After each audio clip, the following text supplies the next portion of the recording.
You are listening to The Investor Way with Sam Ball and Jonathan McEwen.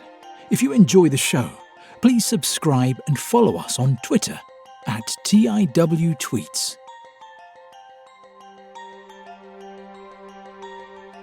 Hello, welcome back to The Investor Way with me, Sam Ball, and my co-host, John McEwen. In this week's episode, we're going to be discussing Tesco, British Land Co, Imperial Brands, Square. We'll also be doing a book review of the Ivy portfolio at the end. So, John, do you want to kick us off with our first discussion? So Tesco's, they've released the half-year results, which have been very positive, a 28.7% rise in pre-tax profits to 551 million in the 6 months to the end of August, with food sales rising 9.2%. And as a result of COVID, there have been an increase in the large weekly shops with a 69% boost to online sales.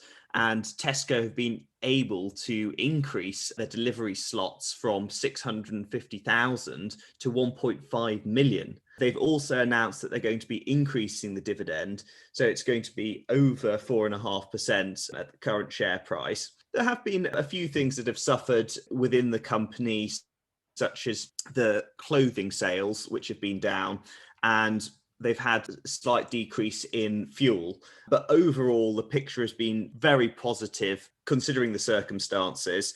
And while operating profits did fall about 15%, that was largely down to the banking division. But in terms of the core business, it's been doing very well. And for example, the like-for-like sales grew by about 7% to 24 billion, with the food sales rising 9.2%. There has been a little bit of controversy about the increase in the dividend just because the company took some business rate reliefs that were being offered by the government. But I think they possibly could be justified by the increased safety measures that all of the supermarkets have had to take. So it's a very positive start for the new chief executive, Ken Murphy, after taking the reins from Dave Lewis, who was responsible for the turnaround since the 2014 accounting scandal. So overall, very positive results from Tesco's. What's your take on it, Sam? Yeah, I thought they were good given the circumstances. So it looks like I noticed as well that they'd hired 16,000 new staff to comply with social distancing. So I think that possibly does support your argument. I think, although they have taken some rates relief, they have also taken on new staff as well. So I don't think a dividend increase, it's not outrageous. No, and it is all related to the safety side of it, which is what the government would want them to do rather than trying to cut any corners. Yeah, I noticed as well that the retail profits grew because of an increase in margins. So I suppose that's quite positive. That's very positive. And I think that's probably left over from Dave Lewis, and he was cutting unprofitable lines and just focusing everything much more, because it used to be the case that you could get everything in sort of a Tesco's Extra, which would be Tesco branded. And some of them probably were, or quite a few of them were probably making a loss. They've sort of narrowed the range a bit, and that helps them compete with the discounters like Aldi and Lidl, which do have much more narrow ranges. You couldn't get everything in an Aldi or a Lidl that you could get in one of those large Tesco Extra stores. Yeah, so I did notice though that their profits actually would have shrunk if it wasn't for the rates relief they received. That's interesting. And what do you think the reason for that is? I'd probably put it down to the increase in staff costs and also the increase in the online sales as a proportion of the total, just because they are less profitable.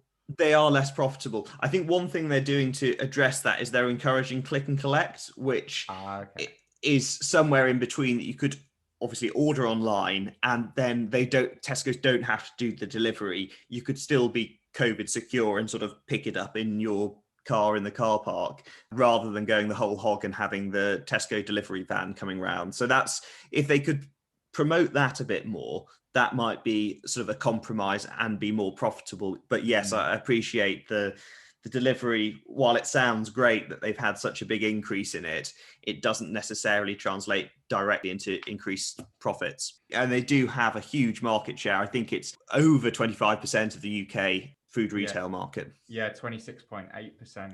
I don't know, but I actually thought it'd be a bit higher until I saw that figure. I don't know why.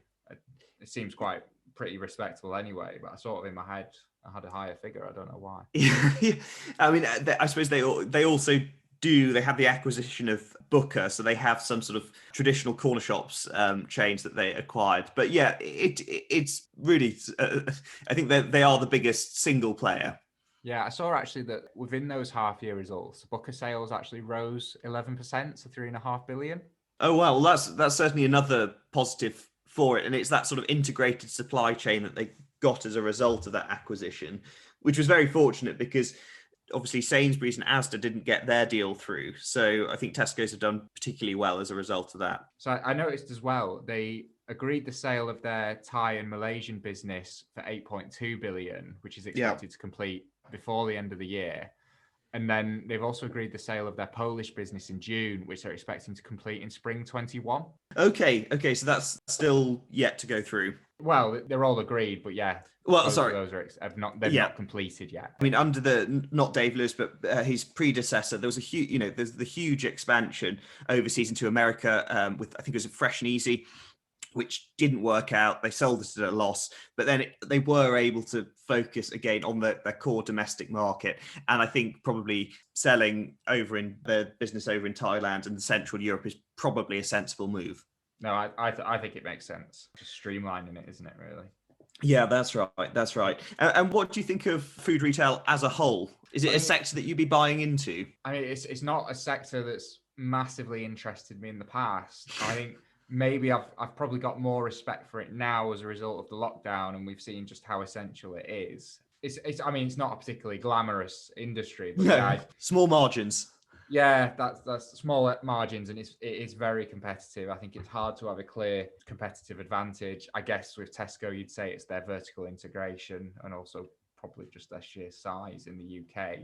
Yeah. That being said, Tesco does look now like a very well-run business, and it's not something I would rule out adding to the portfolio or in the near future. So I did notice that the price to earnings is 13.3 compared to a 10-year average of 14.2, which I'm quite surprised by. I'd expect it to be trading above average in the current environment, just because sustainable earnings like this are so much more valuable at the minute. Yeah.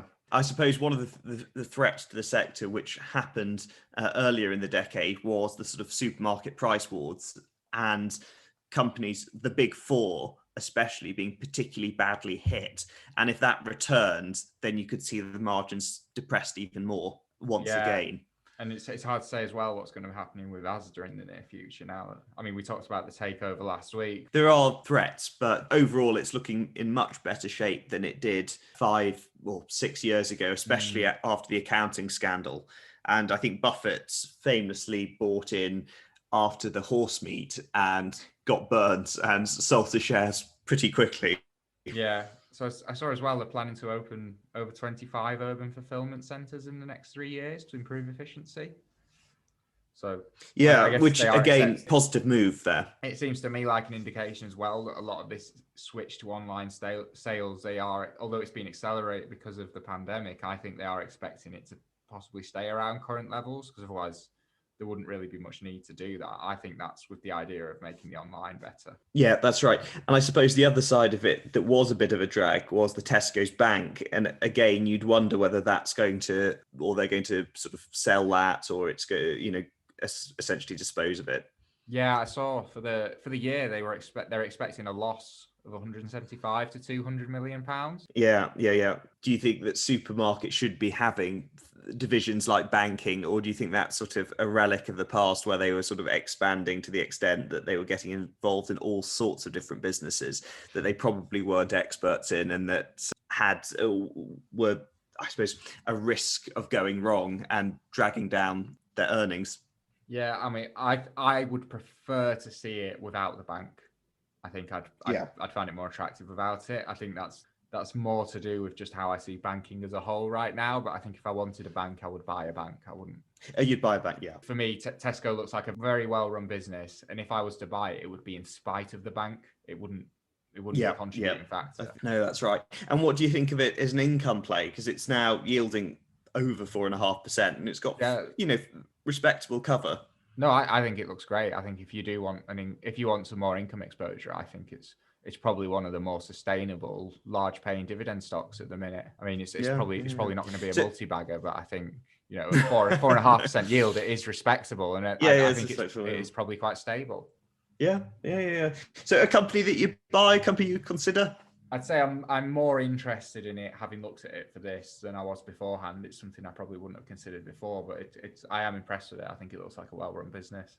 Yeah, no, in agreement. I mean, I'm someone who's had it from about 2013, so I was hit quite badly by the accounting scandal, but I've watched it fairly closely over the years, and it's, yeah, like you say, it's much better run now than it was 7 or 8 years ago.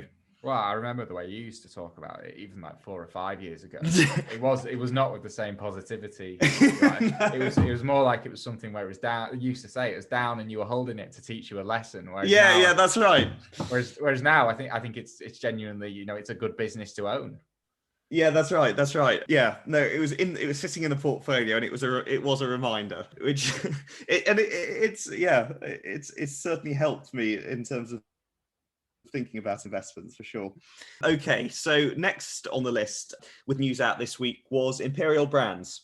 Yes. So Imperial Brands, they have announced that they are expecting their full year revenue to be about flat. It's actually going to rise 1%, but I suppose that's all right. What's concerning, I think, is the next generation products are expected to be down about 30%. So Sam, just tell us a bit about what are next generation products. So the idea is that you're still getting it's products that allow you to get your tobacco intake without actually smoking. This is sort of electronic cigarettes. Yeah, so and a heat not burn technology and vaping and all that, I think. I think they're all lumped in together, aren't they? Yeah, I would imagine so. So it's sort of alternatives to traditional smoking, but are essentially nicotine products. Yeah, so it was hoped that whilst sales from cigarettes declined over the long term, that these next generation products would increase and give the tobacco companies a bit more of a future, really. There's been a lot of negativity recently around the vaping products with them blowing up and stuff, and I think that's had quite a big impact, probably. And I suppose the other thing is been, especially in the US, sort of health concerns about vaping, because I think initially a lot of people, especially in sort of the medical sphere, didn't know very much about it. And then since then, there has been the health concerns, and the FDA over in the US has put a lot more regulation onto it. There's also the concern that younger people, it might be a gateway to smoking, or that people who wouldn't have normally smoked then just take up these. And with different flavors, and I think Juul had been in the news quite a lot in the US, that you'd have children taking up juuling or vaping, and that being a problem. So over in the US, which was the big growth market for it, the regulation that has come in has hit, well, all of the tobacco companies that have had these sort of what you're referring to as the next generation products. So obviously that's been a big problem, presumably, if the traditional tobacco companies are trying to move away from smoking to vaping and other alternatives. Yeah, I think it is. I think realistically, I think if you're buying a tobacco company, it's with the view that, you know, profits and revenues are going to slowly decline over time, and or certainly sales are declining over time, and you so far they've been able to increase prices enough to offset that, but that's not something they're going to be able to do indefinitely. So having a growing part of the business like next generation, it is expected to be a big part of the company's future, I think. Yeah, so that's obviously a concern to Imperial Brands, because I think it was the blue brand that they bought a few years ago as their sort of electronic cigarette. Yes, that's right. 30% is a big drop. Yeah, it's not good at all, I don't think. I think there were concerns before that the growth was a bit sluggish anyway, but a decline like that is just... Yeah, because I think a few years ago, if there was a sort of a hint at a decline in e-cigarettes, it somewhat boosted the share price of some of the tobacco companies on the basis that their more profitable products were traditional cigarettes. But that's not the case anymore. I suppose, as you know, you see increasing demand for the traditional product, their most profitable is declining. What is the future for them? Yeah, exactly. Yeah. So they've announced that they've got some additional costs due to the pandemic, and they are expecting earnings per share to fall by about 6% year on year, which is, you know, it's still It's pretty solid, I think, given what a lot of other companies are doing. It's just that 30% drop in next generation, which didn't make up a huge proportion anyway, but that was where a lot of the growth was expected to come from in the future. And I think quite a lot of the sales that would happen with the conventional cigarettes, airports were, the duty free were a big part of that. And obviously with far fewer people going on holiday and going through the airports, they're not going to be selling to those customers anymore. Yes, that's right. So they actually recently cut their dividend by a third as well to focus on debt reduction. So Imperial Brands is currently carrying 3 times net debt to underlying cash profits, and they've recently sold their premium cigar business to try and pay down some of the debt. Yeah. And I mean, you say that they've cut the dividend, but the yield is still over 10%, which must be, in the UK market, probably one of the highest, if not the highest. Yeah, that's certainly one of the highest sustainable ones as well. So yes, it's actually trading at a forward price to earnings ratio of 5.3 as well, which I think is ridiculous. It's incredibly cheap. Even the 10-year. I mean, tobacco is an industry where it does trade at a lower multiple than other stocks because a lot of institutional investors, they just will not touch it for ethical reasons.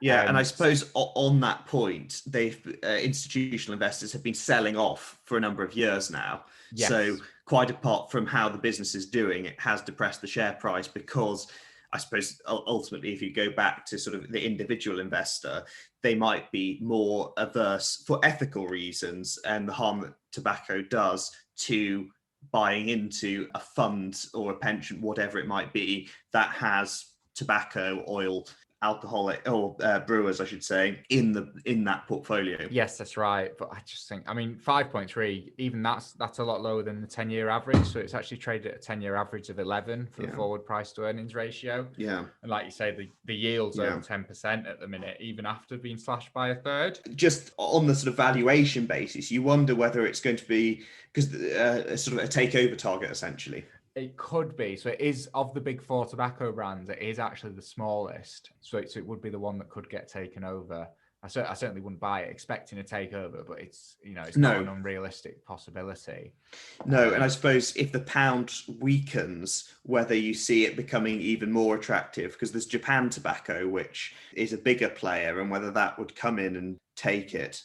I should add that I actually own this stock, but I think it's so cheap. I think with a forward price to earnings ratio, if you looked at it on an earnings basis, revenue and earnings are going to slowly decline over time, probably. But from an earnings point of view, you're probably going to have made your full investment back within 6 years. Do you think it's going to be gone in 6 years, or I think it'll probably still be here in pretty much a very similar size, and you're collecting a lot of those earnings are being distributed as dividends as well. So if you carry on getting a 10% yield a year for those 6 years, I think it's a very, very attractive income play if you're not concerned about the ethics. Yeah, I mean, that's the big thing, I think, because obviously people know tobacco is harmful. Are they happy to own a tobacco stock or not? And I guess that contributes to the depressed share price, whether it's through individuals, but probably more institutional investors. Yeah, it's just a personal decision, really. And in terms of the share price, obviously it's declined a lot. I think year to date, it's at least 50%. But what do you think the company is going to do about the share price decline? Do you think it's going to start buying back shares rather than paying all out or mostly out in dividends? I think they're probably going to carry on going down the route of debt reduction. And I think, if it's carrying less debt, they're probably hoping that'll impact the multiple as well. But a lot of it is just sentiment as well, because just after it was seen as quite a safe stock, wasn't it? Just after the Brexit vote as well. And yeah, that's right. I mean, it's down. It's down a lot. It's down like 2/3 in the last 3 or 4 years. And how much have the fundamentals changed? You would argue not as much as the share price has. It can always get cheaper, but I think it's very, very attractive at the current prices. Yeah, I suppose some of these tobacco companies have also moved into cannabis, or the cannabis market over in the US. But I think my understanding is they have very small stakes in that. Yeah, as a potential growth area. Yeah, I think that's something where it's just too soon to tell as well. Too soon, yeah. I mean, we don't seem to be, certainly under the current government, I don't think we'll be legalizing cannabis anytime soon. No, that's right. And of course, I mean, this is sort of old news from the tobacco companies, but we've had plain packaging for a number of years. I think it was last changed maybe in the David Cameron years. So obviously they distinguishing between any brands is pretty impossible now because they're all a murky green color anyway. That favors the larger brands, doesn't it? Because if me and you wanted to start a cigarette company now, we can't advertise, we can't differentiate ourselves in terms of the products. Like, if you've got a good market share, you're probably gonna keep it. Okay, I see what you're saying. I suppose where it falls down a bit is that in terms of counterfeit products coming onto the market, it would be very difficult to tell between the two because you don't have any significant branding or differentiation between the packets. Yeah, I guess that's the flip side. But we're certainly not advocating or starting a tobacco company, that's for sure. Okay, your summary of it is that you think it's a very good value play at present. I think so, yes. Aside from the ethical concerns, yeah. Yeah, if you forget about you would need to take into account the fact that the ethical concerns mean it's never going to trade at the premium that some shares do, but I think it's very So cheap. say it were another sector with those numbers, you think exactly it'd be trading at a much And I think if you look at it in terms of just maths, really, how long do I expect this business to be around for? Revenues and profits will probably be declining slightly over that period. How long does it need to survive for me to get my money back? I think you end up with about 6 years or something, which I certainly see them surviving. 6 years. 6 years. Okay, right. So on to the next stock that's been in the news, British Land.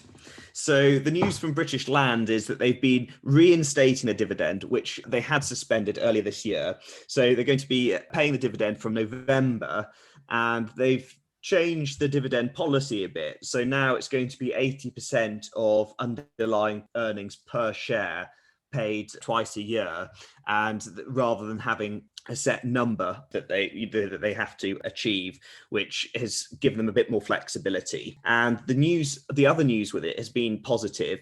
And from the June rents, they've managed to collect 74%, with 98% of offices, and then slightly less, 57% from a retail point of view. And then again, going on later, and the most recent collections from September, it has fallen a bit, but perhaps not as much as some expected. So down to 69% for September rents, and again, 91% from the offices, and then less from the retail, only 50%. I think that with those September figures being lower as well, I think they're collecting a lot later on. So in 2 or 3 months, those September numbers will probably be higher, and I think they'll be above the 74% for June. So okay. I think you've probably got quite a few tenants that are behind, and they're just paying it when they can. They're paying it when they can. I suppose the market has been worried about much, much worse figures from June and September. So it's somewhat reassuring. But I mean, the big threats are e-commerce, and that's obviously been accelerated by coronavirus, and then the trend towards remote working. And I think of those office desks, only about 20% are being used at present. Did you see the London offices are just 18% full September? Yeah, it's not good reading. And I suppose it all hinges on what you think is going to happen going forward with coronavirus, and whether these trends are permanent or whether they're going to reverse after a point at which coronavirus is no longer the issue that it currently is. What do you think on that, Sam? Yeah, I mean, like you said, it's probably not as bad as it could have been, but it's still not great. I mean, so occupancy was quite encouraging, and for the retail and the offices, the occupancy overall was 95%. There is a disparity between the occupants and the payments. So yeah, I think the problem is if you're occupying it and you're struggling at the minute, you've got them by the balls, really, because they're not going to be able to fill it if you leave. Yes, that's right. And I mean, the messages coming out from government, quite apart from how the businesses are doing themselves, whether you should be working from home or not. And I think the latest from Boris has been that if you can work from home, do. So that's not good from the office side of the business. I'm actually a shareholder of British Land, and it's probably the stock I'm least confident about that I own, certainly for the long term. Historically, in terms of its price to book, it's 10-year average has been about 0.8 and it's now less than 0.5. I think it's 0.49. So it is trading cheaper, but I guess that is purely reflecting these sorts of numbers and this potential change in behavior. I wasn't holding it going into the pandemic. I only bought it after the big drop in share price. Oh, okay. I hadn't appreciated that. Yeah, so I've only held it for a couple of months now. So I think I'm actually up slightly.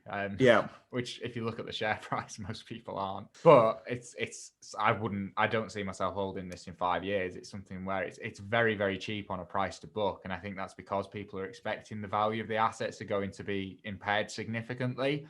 I suspect the impairment is not going to be as severe as people think. So I'm hoping it will recover based on that, and based on stuff like the rents actually being collected a bit better than expected. But this is something where if the numbers pick up like I'm hoping they will, or the value increases on a price to book level, I'm probably not going to be holding this in a couple of years, I don't think. Couple of years, yeah.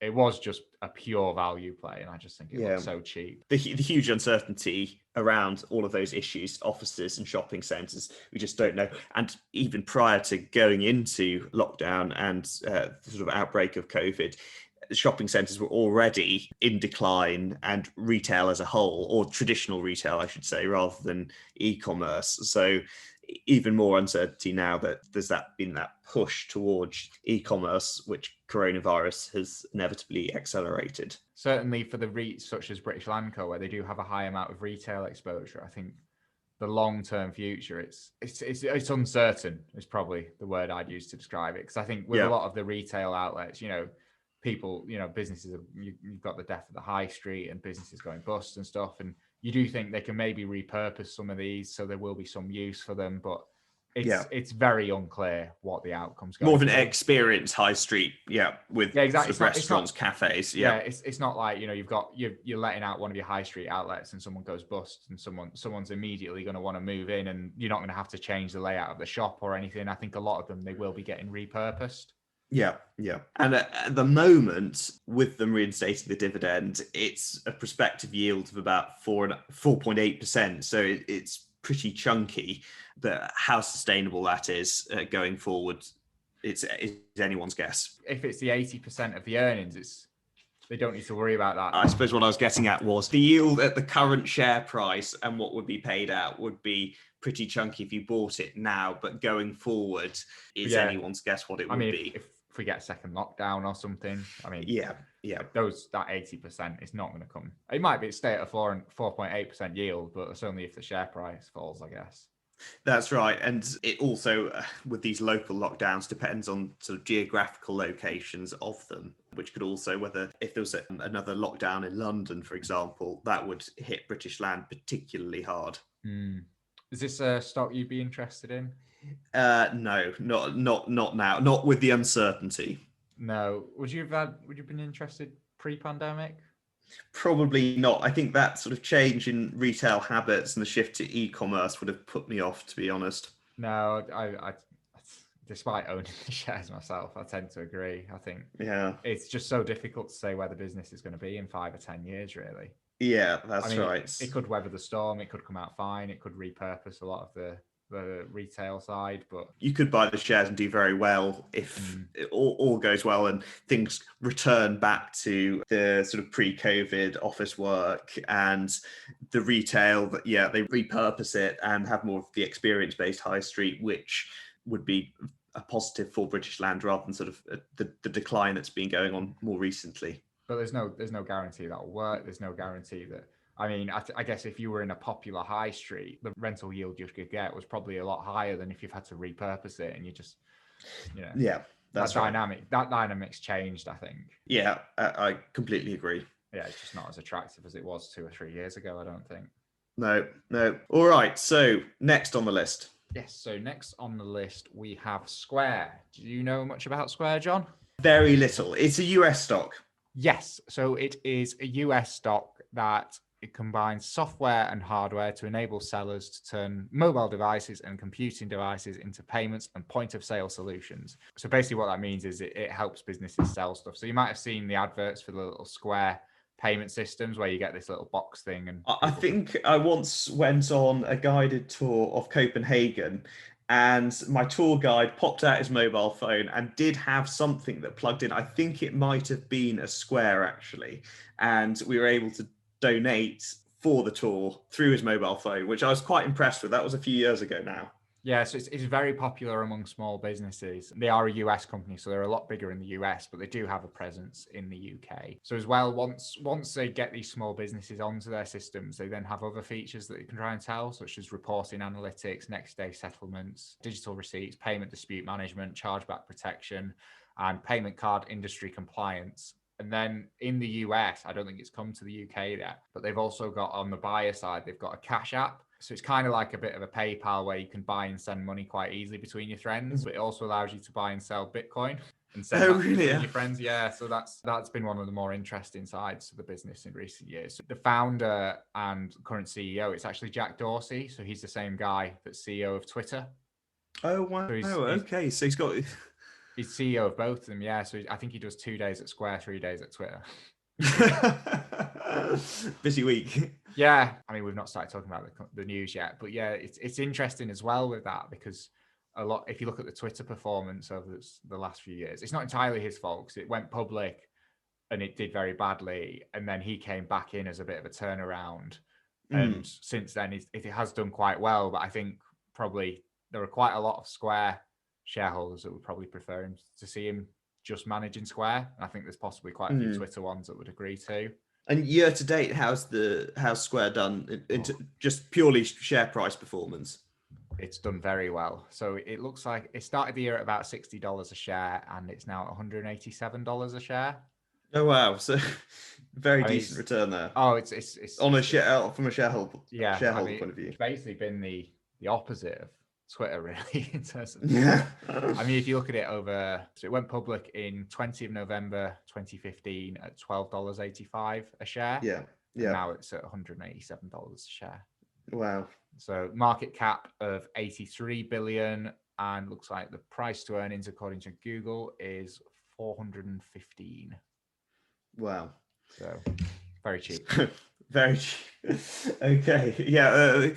Nearly as cheap as Imperial Brands. Exactly. So it's interesting though, because you've got this payment side which is growing massively, and the idea is it's then going to be able to scale and hopefully get to the profitability of a company that's sort of like your Visa, your MasterCard, your PayPal. You've then got the Cash App side of it.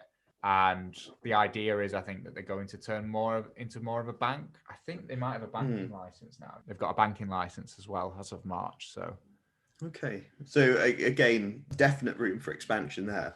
Yeah, although with an 83 billion market cap, I guess you'd say how much of that is priced in. Because even if you look at the size of the biggest banks, I guess the idea is that, if you look at a PayPal or Visa, they are actually, MasterCard or Visa, they are valued at higher than most banks. So I guess it wouldn't really be the banking side that you're expecting the growth to come from. It's the payment true. side. It's a very interesting business. So I actually had it on the watch list and was watching it around March when it dropped to a low of about $38 a share. So it's been about a 4 or 5 bagger since then. And I never pulled the trigger. I was hoping it'd drop a bit more. Oh, no. No. That's life. You can't watch from the sidelines. Exactly. So anyway, they've recently been in the news because they have made a $50 million investment in Bitcoin. Okay.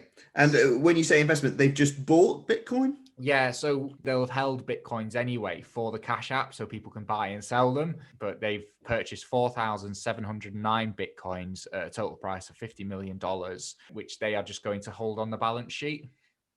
Wow. Yeah, so it's in this 50 million, it represents 0.6% of total assets or 1.8% of cash and short-term investments. So it's not huge. Although in dollar amounts, it does sound large. It sounds large, yeah. Yeah, in terms of the size of the business, it's not actually. I'd say it's more like they're dipping their toe in the water. Yeah.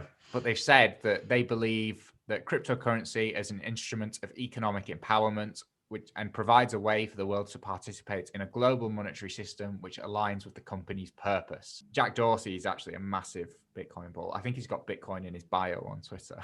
Does he? Okay. So in terms of competitors, how many competitors does Square have? Well, it's probably got quite a lot, really. Although it's financial services, it's in a lot of different parts of that industry. So I guess its competitors would be traditional banks. It would be payment providers such as PayPal, Visa, MasterCard, probably cryptocurrency exchanges. So your Coinbases, your Geminis. I don't know if they've already done it, but if they got into buying and selling shares, allowing you to do that, which it seems like quite a logical extension, you'd then have like your Robin Hoods, your JP Morgans, your stuff like that. So a lot of competitors, because they just, if it's financial, they seem to be interested in it. Yeah. And how do you see it going forward? Are you bullish on it? I think they will. So in terms of the company, I do really like it. I've got a few question marks over valuation, but I like the business. I like what it's doing, and I'll certainly be interested to follow it. I don't think I'll be buying it at the current prices because I think a lot of the growth is priced in, but I do like what the company's doing. It's interesting as well because they do have a lot of prior history with Bitcoin. They launched Bitcoin trading in 2018 on the Cash App. In 2019, they formed Square Crypto, which was an independent team solely focused on contributing to Bitcoin open source work for the benefit of all. And they also recently launched the Cryptocurrency Open Patent Alliance, a non-profit organization encouraging crypto innovation and opening access to patented crypto inventions. Right. I can't say confidently that I understand that, but it sounds like a potential growth area. I mean, if it's 50 million, even if the Bitcoin price 10x, it's still only $500 million, which for an $83 billion company, it's not even really going to move the needle. No. But I think that's them dipping their toe in the water. It wouldn't surprise me if they bought more in the future. How do you rate Jack Dorsey as a businessman? It depends whether you're talking about Twitter's Jack Dorsey or Square's, I guess. Okay. I think if you look at the value of Twitter as a platform and the way they've monetized it, I think really quite poor. If I was a shareholder, I'd be very disappointed. I think if you look at what he's done with Square, I think he's been a lot more of a visionary with it, really. I think he's done a fantastic job with Square. If I was a Square shareholder, I'd certainly be wanting him to come and work at Square full time rather than splitting his time between Square and Twitter. Yeah. And what's the market cap of Twitter now? It's 36 billion. Okay, so Square is by far the bigger company. Yeah, and the growth is, Square is growing quickly, whereas Twitter, it's not growing very quickly at all. It's just they're still trying to figure out how to monetize it properly as well. It's just, I think it's a bit of a mess, really. Certainly, if you compare it to like a Facebook. Yes, yeah. I know that's probably an unfair comparison if you compare Facebook to any other social media company, but I'd be very disappointed if I was a Twitter shareholder. But All right. I think it's interesting as well, though, with Square doing that, because I think over the next few years, I think we'll see more and more companies take larger positions with Bitcoin and holding it on the balance sheet. Yeah. Do you hold Bitcoin yourself, Sam? I do, yeah. About 10% of my portfolio is in Bitcoin. Okay. And how's that performed? It's performed very well. For you? It's performed well, yeah. I've also held other altcoins, other cryptocurrencies during my time, which have not performed as well. Or they did perform very well initially, and then, so I think I mentioned it in the first episode where we introduced ourselves, but I bought a fair bit of cryptocurrency just in 2017 before the big run up. So I rode it all the way up and then all the way back down. But like I said, at the time, in hindsight, I should have just bought Bitcoin. But I think as an inflation hedge, we'll see a lot more companies buying Bitcoin and holding it on the balance sheet. And I think portfolios should have a small allocation to Bitcoin because it's a completely different asset class, in my opinion. And I think it's got a very low correlation or is possibly uncorrelated to the other assets, which is that is how you achieve high returns with low volatility. So although the Bitcoin itself is very highly volatile, it's not moving with stocks and shares as much. And for our listeners, how would you hold Bitcoin? We could do a whole episode on that. But okay. So maybe we will. You can buy it through an exchange. If you're going to, I'd probably say Coinbase is the simplest. That's how you get it. And then in terms of holding it, you can then transfer it off the exchange. There's various different types of wallets you can have. You can have paper wallets where you're actually writing down the code. You can have the little hardware wallets where you plug it in like a USB. You can have wallets where it like sits on your computer, which are probably less secure. Yeah, we'll not go into that now. Okay. What do you just briefly? There are some Bitcoin ETFs. What do you think of those? I've never looked at them properly. My view is that if you want to own Bitcoin, because it is so easy to own the actual underlying asset, I don't know why you wouldn't do that. I suspect you'd probably have to pay a premium to own it in an ETF, and then if the ETF gets hacked, you get hacked as well. It's not like buying commodities where it's very difficult to get your hands on physical gold. Yeah. Just get the actual Bitcoin, I'd probably say. Okay, fine. Of the 4 stocks that we've discussed today, Tesco, British Land Co., Imperial Brands, and Square, if you had to buy one, which one would you buy? That's a difficult question. Out of those, I'd probably top up on Tesco's. I would probably go with Tesco as well, actually. Yeah. Despite owning British Land Co. Okay. and Imperial Brands. I'd probably go for I'd go for Tesco, I think. So yeah, moving on.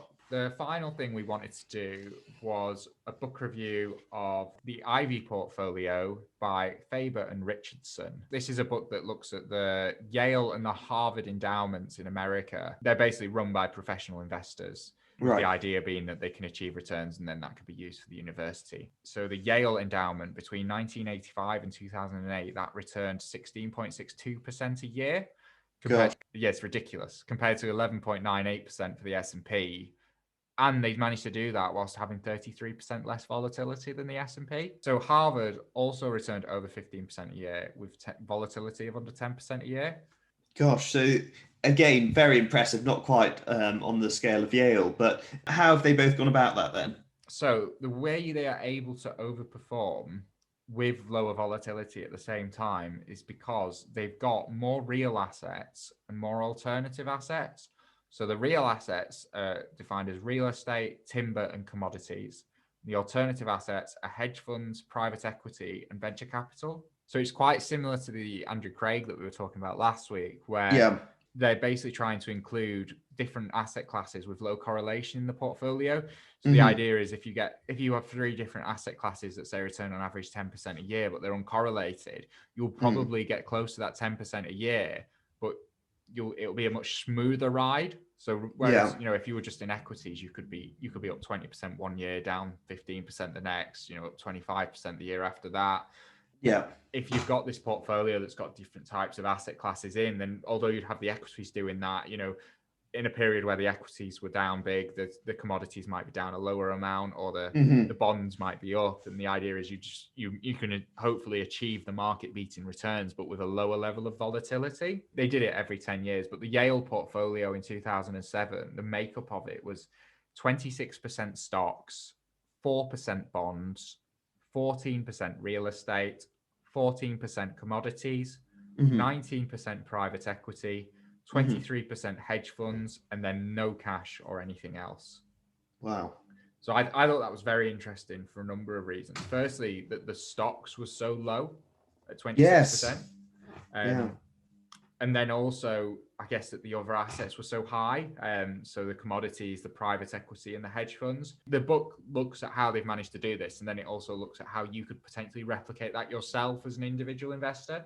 Yeah, so should we talk a bit more about that then? Yes. So they acknowledge in the book that some of these things are hard for individual investors to actually invest in. So, for example, like as an individual investor, you're just not going to be able to invest in private equity. Or if there was a listed private equity company, it's not going to be the one you'd want to invest in, possibly. So they suggest a different allocation. And the allocation they suggest is 20% domestic stocks, 20% foreign stocks, 20% bonds, 20% real estate, and 20% commodities.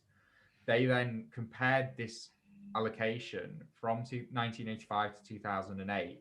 If you had this allocation and you rebalanced yearly, you would have returned 11.97%, which is lower than the over 15% by Harvard and Yale. But it still beats the 11.4% that you would have got with the S&P. So you're beating it by 0.5% a year. And that's comparing to the S&P 500. Which is probably the biggest growth market that we have had over that period. Yes, it probably was. And your volatility would have been 8.85% a year, which, interesting, is actually lower than the volatility that the Harvard and Yale portfolios had. They had 9.75% a year. And the S&P had volatility of 11.4%, so it's significantly lower than that. I thought it was extremely interesting. Is that something, have you taken a lot from that book and what you might apply to your own portfolio? I think, well, there were some very interesting ideas. I agreed with a lot of the ideas. There's certainly some things I'll be looking at. The issue I have is certainly being a younger investor. I think my portfolio is of a size and I'm of an age where I don't necessarily need to think about allocating it in that same way. You'd be happy sticking with a larger equity allocation. I think so, yeah, because I can ride out the volatility, but I think it's something where as I Sure. get older and as my portfolio hopefully gets bigger, Yes. I will certainly be thinking about adding more, particularly commodities. I'll definitely be wanting to increase my exposure to that over time. Real estate, that was an interesting one, because what they talked about was if you buy real estate through real estate investment trusts, which are traded on the stock market, Yeah. the problem you've got is that they are actually quite highly correlated to the domestic stocks. So you're not necessarily going to get that same benefit as if you bought real estate privately. So again, with the real estate, it's something where at my stage in life and portfolio size, I'm not able to go and buy like a buy-to-let or something. But I think, But again, in the future, I think if my portfolio was a good enough size and I wanted more diversity, I probably would be more interested in a buy-to-let than I would have been before reading this. Okay. Given the current environment, if that were to continue, I don't think I would be interested in bonds. I wouldn't go for that 20 anyway. I would probably include a very small allocation to Bitcoin as well, which is, I think, another asset class. When this book was written, Bitcoin didn't actually exist. I think it was written about 2008. I think it's a very low proportion. Again, it goes back to what I said, where it's hopefully an uncorrelated or very lowly correlated asset that will, again, hopefully still achieve high returns over a long time frame. Of course, yeah. What are your views on that then? No, I think, it makes perfect sense. And like you say, there are things that Harvard and Yale, with the size of their portfolios, can do with the sort of private equity, potentially the real estate, which individual investors, it would be much more difficult to do. But yeah, in terms of reducing the volatility, it's certainly, it would be worth looking at the ideas there and potentially trying it with your own portfolio. I'd be similar to you in that much younger and you're able to ride out any volatility. So the volatility isn't something at my stage that I'd be especially concerned about. But yeah, with respect to real estate, I'm considering that more. And I've read a book by Rob Dix recently, who's a UK property investor, and I have become more interested in having property or real estate than I had been previously. So yeah, again, interesting book, and ideas that I would take from it and potentially try to implement over time in my own portfolio. Yeah, I think the one that I would probably be more interested in buying now, or not now, but I think the one I'd be buying soonest. So in terms of the domestic and foreign stocks, I'm fine there. I think it's commodities that I'd probably be looking at the soonest. It's something that I'm doing at the moment, or have started recently in my own portfolio. It's via an ETF, but essentially buying the Bloomberg Commodities Index more as sort of a hedge against inflation. With the quantitative easing that's going on in the UK, I think is something that people should consider. I completely agree. So the ticker for that is CMOP, isn't it? Yeah, that's right. I think it's an Invesco product. I've now ordered the book I talked about last week called Hot Commodities. So I'm going to read that. But from what I've read so far about commodities, which has only been a couple of books really now that have talked about them as part of the portfolio, I've been surprised by the level of returns that's been possible to achieve with commodities, even though they've been lower than stocks over most time frames. Yeah. You think of them as this inflation hedge, but actually they can do, and historically they have done actually slightly better than that. Okay. You have actually, I think over those time frames, you can actually achieve real returns, not just returns that match inflation. So it's definitely something I'd be interested in. The other thing that I was interested in was both of them had very large investments in timber. Again, due to the size of their portfolios, they were able to actually do this themselves. Physically owned timber. Yeah, but there was an interesting ETF. The ticker symbol is TREE, which I've now added to my watch list. Okay. So it looks like a very difficult company to analyze because the earnings are so lumpy. Like there's losses most because they're just growing the trees. But I think it said timber. It's actually the performance over the long term. It's actually outperformed the stock market. Really? Yeah, but the problem is it's so lumpy and your investment's just tied up in trees for years. So most investors just don't do it. Whereas because these endowments, they've got such long time frames, they can literally just wait for the trees to grow. I'd possibly the money trees. Yeah, exactly. Yeah. There is a magic money tree. Those are actually really true. So yeah, I'd be possibly interested in adding that in. I wouldn't say the near future, but certainly the nearer future. Then I'd be adding real estate. Yeah. And you've got the time to in your life. You've got long enough left to let the trees grow. You can, yeah. Okay. No, I thought it was a really, really good book. I'd give it an 8 out of 10. Give it an 8 out of 10. I preferred it to the Andrew Craig book. I thought the Andrew Craig, yeah. I thought it was a really interesting read. Yeah, no, it's not something I've seen other people cover. I mean, not Harvard and Yale, but just that sort of principle and those, I don't know whether you call them alternative investments or certainly allocations. Yeah, I just really like the way it was structured as well. It was like, look, here's what these have done. Here's how they've done it. Here's how you can try and replicate it yourself. Here's what your returns would have been over X 30-year time period. Yeah. I just thought the whole book, it was very well written. It was very well structured. And I thought it was quite easy to follow as well. Yes. Yeah. Excellent. That's the Ivy portfolio for anyone that's interested. Brilliant. Okay. Well, any more news or shall we call it for this episode? I think I've covered everything I wanted to cover. Yeah, I think we've covered the companies in the news this week. Well, thank you for tuning in and listening, and we'll see you next week. See you next week. Thank you for listening to The Investor Way. To get in touch, please follow us on Twitter at TIWTweets. This podcast is for entertainment purposes only and does not constitute financial advice. Neither Sam nor Jonathan are financial advisors. For investment advice, please consult professional advisors.